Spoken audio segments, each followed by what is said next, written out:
बोलो श्यावर रामचंद्र भगवान की जय। माता पिता गुरुदेव की जय।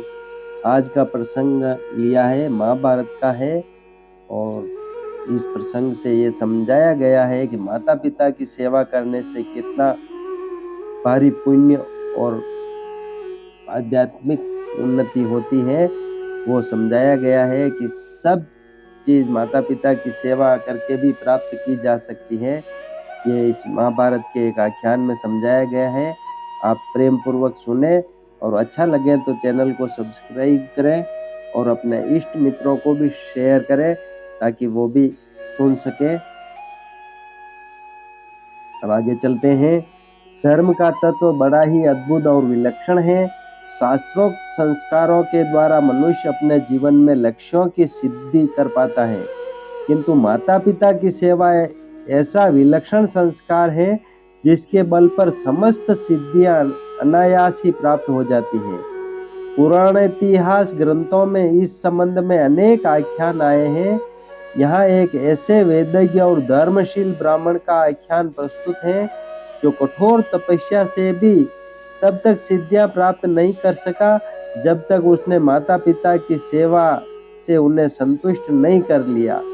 दूसरी तरफ पशुओं का मांस बेचने वाले व्याध ने केवल माता पिता की सेवा से ही सब कुछ पा लिया।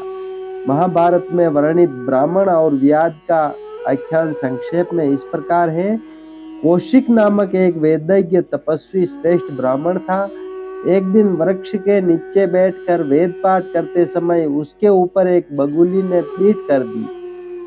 ब्राह्मण ने क्रुद्ध दृष्टि से बगुली को देखा तो वह निष्प्राण होकर भूमि पर गिर पड़ी। इस घटना से द्रवीभूत वह ब्राह्मण पश्चाताप करते हुए गांव में भिक्षाटन क्रम में एक घर के सामने जा पहुंचा। घर के भीतर से एक स्त्री ने उत्तर दिया, ठहरो आती हूँ। किंतु तभी पति के घर आ जाने से वह उनकी सेवा में लग गई। कुछ देर बाद याद आने पर लज्जित होती हुई वह भिक्षा लेकर बाहर निकली और ब्राह्मण से क्षमा मांगने लगी।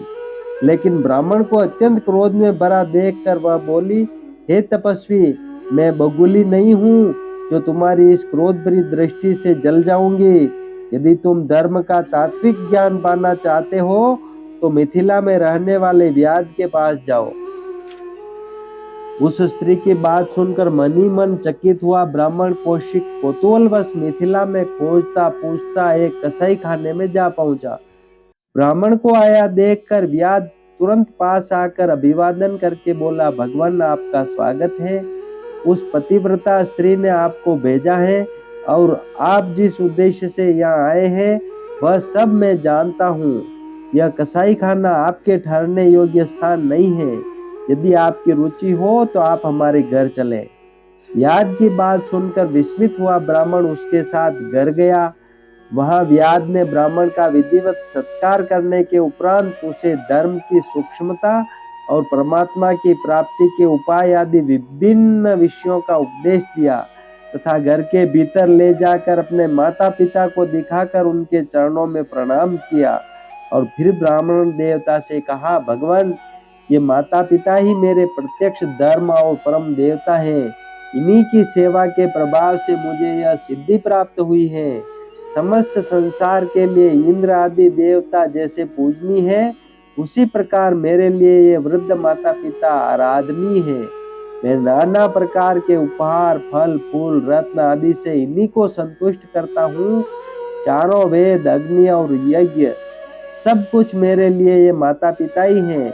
मेरे प्राण, स्त्री, पुत्र और सुहृद सब इन्हीं की सेवा के लिए है। स्त्री पुत्रों के साथ मैं प्रतिदिन इनकी सेवा करता हूँ। मैं स्वयं इन्हें नहलाता हूँ, इनके चरण धोता हूँ और परोस कर भोजन कराता हूँ। मैं सदा इनके मन के अनुकूल बोलता हूँ और कभी अप्रिय नहीं बोलता। इनको यदि प्रिय हो तो मैं अधर्म भी कर सकता हूँ। इस प्रकार माता पिता के सेवा रूप धर्म को ही महान मानकर मैं सदा उसका पालन करता हूँ। उन्नति चाहने वाले पुरुष के 5 ही गुरु हैं, माता पिता, अग्नि, परमात्मा और गुरु। जो इन सबके प्रति उत्तम आचरण करेगा उस गृहस्थ के द्वारा सब अग्नियों की सेवा संपन्न होती रहेगी। यही सनातन धर्म है। हे ब्राह्मण, इस प्रकार माता पिता की सेवा ही मेरी तपस्या है। इसी तपस्या के प्रभाव से मुझे दिव्य दृष्टि प्राप्त हो गई है। आपने अपने माता पिता की उपेक्षा की है। आप उनसे बिना आज्ञा लिए विद्याध्ययन के लिए घर से निकल पड़े और आपके वियोग जनित शोक से वे दोनों वृद्ध अंधे हो गए हैं। धर्म में निरत रहते हुए भी माता पिता को संतुष्ट न करने के कारण आपका यह सारा धर्म और व्रत व्यर्थ हो गया है। अतः आप घर जाकर उनकी सेवा करके उन्हें प्रसन्न करें। मैं इससे बढ़कर और कोई धर्म नहीं देखता। याद की बातें सुनकर कौशिक ब्राह्मण घर जाकर माता पिता की सेवा में लग गए और उनके आशीर्वाद से उन्होंने अपने उद्देश्य में सफलता प्राप्त की। वस्तुतः जिस पुत्र से माता पिता सदा संतुष्ट रहते हैं वह इहलोक और परलोक में शाश्वत यश और धर्म प्राप्त करता है। माता देवता है, पिता देवता है। इस श्रुति वचन को हृदयंगम करके जो कोई भी अपने माता पिता की सेवा करता है तो इस एकमात्र सेवा संस्कार के बल पर वह अपने जीवन का सर्वोच्च तत्व निश्रेयस प्राप्त करता है। बोलो श्यावर रामचंद्र भगवान की जय। माता पिता गुरुदेव की जय।